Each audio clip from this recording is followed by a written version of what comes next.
closed and we're into regular season now prep. Give us a little bit of recap on camp and then a little bit of questions. Well, camp obviously was unusual this year for the different things, circumstances we went through, and so our team went to the funeral there Saturday, and it was good to be with the family there and have a little closure for some of our players and our team. And then school started, what is today, Wednesday?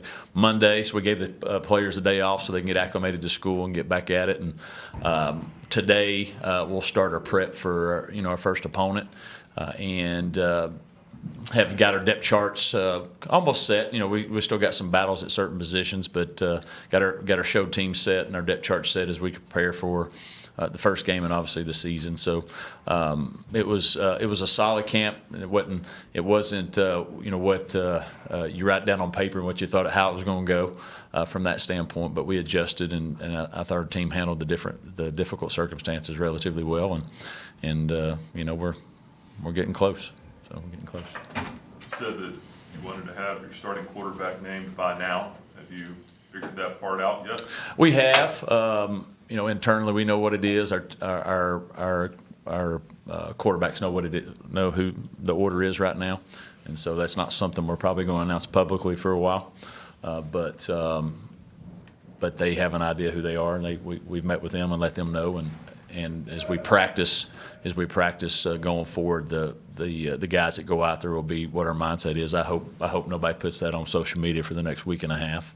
See a red, and so that we can try to keep that quiet. So maybe won't announce that until going into the game.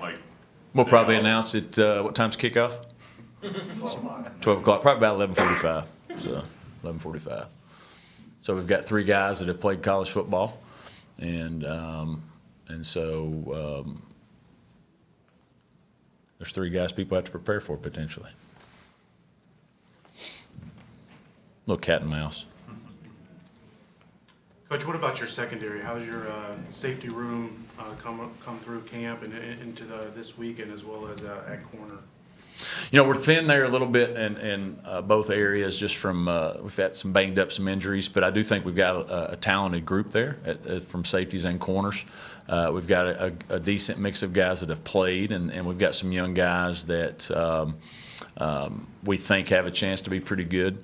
I think the challenge there is how the young guys respond to actual really playing time, and bad situations happen, how they respond.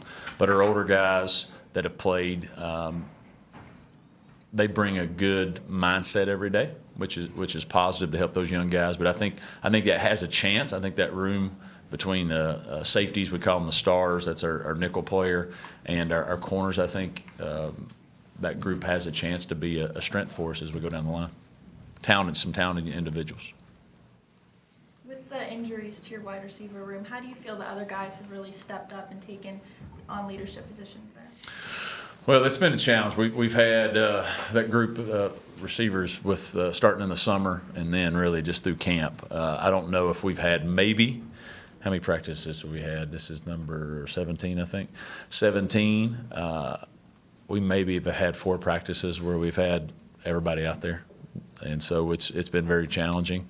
And some guys have got some opportunities to learn how to lead. I wouldn't say quite we have the leadership you'd like to have in there yet overall, but they've gotten opportunities to get better. This next week and a half, we really need to get some of those guys back that are healthy, so we have a chance to be productive out there, because it's been a hodgepodge. And what I mean by hodgepodge, that just trying to get guys in positions, maybe it's not quite their position they would normally play, but just because of the injury we've had, to be able to practice and do some things. So it's been challenging there.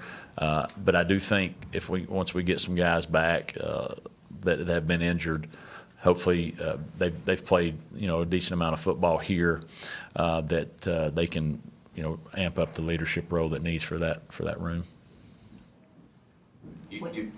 With that adversity and with a group of guys that are trying to learn this new system, are you guys just looking for any advantage going into this first opponent, or you guys are trying to see your team and how they execute in a game-like environment?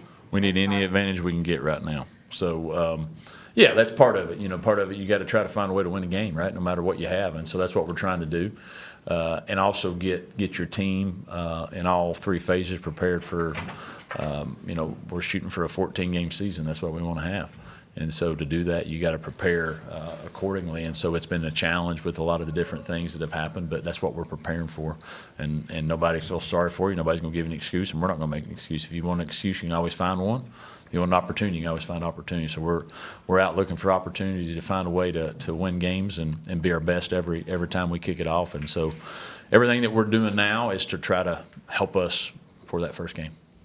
Talk about the grind at camp. A lot of times you'll hear that. Now when you're shifting gears to preparing for a specific opponent, do you feel like in some ways that's like for a coach and for players kind of a fresh kind of start? Does it feel like it brings a little extra juice knowing now you're kind of making that transition to actually focusing on a specific team itself?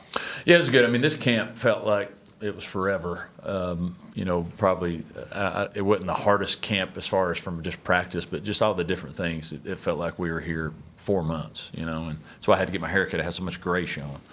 But I do think once you get into school, then the players have a sense, hey, something's coming, and the urgency that's needed.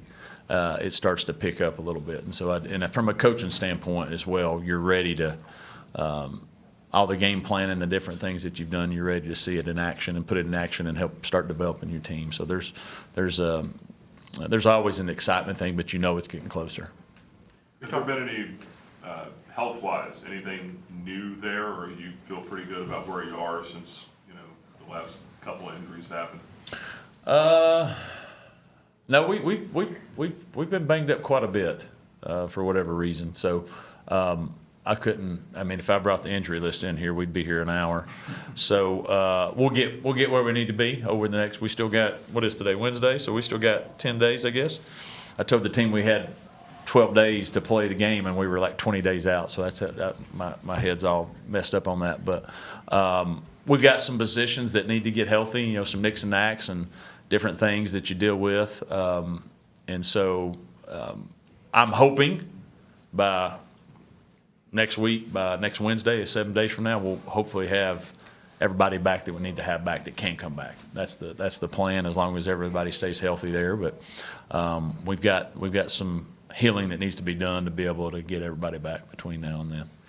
We talked with Coach McGee yesterday, and he talked very highly of T.J. Bush, and I know you've talked about him some too. How unusual is it to have a true freshman that could make an impact, such a big impact that you're hoping for at a line position? And what is it about him that kind of makes you think, and the coaching staff think he's ready? Well, it is unusual for any freshman to come in and have a chance to play, let alone up there at that position, because of the physicalness. The thing that makes him unique, one, he's a talented individual, but he has great strength for a young person, but also he understands the game of football. He's been coached really well. He knows technique, and typically a young person, they hit a wall and they don't know how to push through that wall, and he has a great maturity about him to push through, and it's been impressive. He's been running with the ones basically really since spring, to be honest, and so he's done a fantastic job and got a great mindset, and he's going to be really, really, really good for us. The class is starting up, campus packed again. Does your mind start thinking a little bit about what you look at that stadium? Now, that's not far away from being filled with all these people. Do you start thinking about that? How excited does that get you and your team even thinking ahead of it? Not yet. I would still look at the entry report, to be honest with you, and say I don't know if we'll be able to show up. No. But we know that's coming, right? But as a coach, you're so focused on, are we getting ready for that? And I think once we get closer into next week, we're still, as I said, 10 days out. I think once as a coach you feel like, hey, we're ready for that, then I'll feel better about it. We're not ready for that. And so your whole mindset right now is thinking about what do we have to do to get ready for that. We will be. Once that happens, then I'll feel good about it and maybe we'll start dreaming about that a little bit and looking forward to running out there and all those things. But right now we're solely focused on this. And so, I have time for one more question. Yeah. How deep have you gotten into Bowling Green at this point? Well, we did a spring and a summer, plan for them and multiple teams. And, but today will be basically an introduction, for them. We'll have an introduction today, and then every practice going forward will be geared toward them and getting ready for that, and also still developing our team. We'll have a mix where we're still doing things against each other that we need to do to develop our players, but the rest of the stuff will be geared toward the game plan and trying to put our best foot forward versus them. So, anybody else? Coach, anything close for you? Yeah, I want to remind everybody that's listening, we do believe we have the best home field advantage in Conference USA. And tickets are going fast. We're hoping for a sellout, and so I would encourage everybody and that's listening that cares about Liberty, cares about college football. We're going to have a great opportunity here with this team and what we're building, and you got a great opportunity to be part of history, being the first time being in a conference. So I'd encourage you to go out and buy tickets. We're selling fast, selling like hotcakes. And don't take anything I say. We're going to be really, really good. And so come out, and I would encourage you to buy as many tickets as you can. Go to luflames.com, and you can get your tickets because we need as many people there to support this team and support our university.